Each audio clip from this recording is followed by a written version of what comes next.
Cincinnati area police were on heightened alert this weekend after a man threatened to shoot up a church. And while officers thickened the blue line around places of worship, Night on Your Side Scott Wagner tells us they did it without alarming the congregations.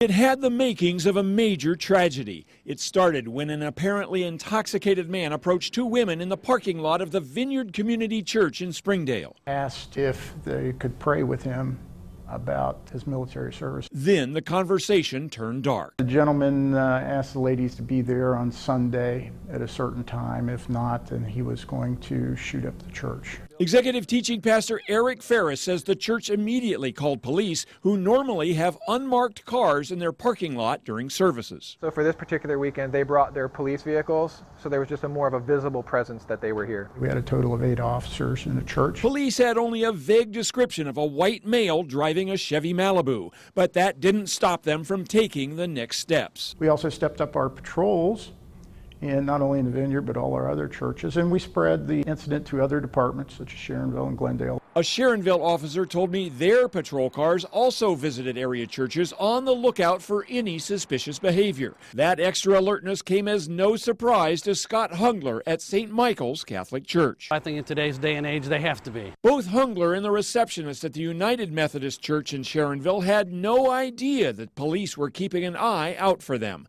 but they say they feel safer in their communities thanks to what's going on behind the scenes. They're not waiting on something to happen. That's our business. That's what we do. Scott Wagner, 9 on Your Side, Springdale.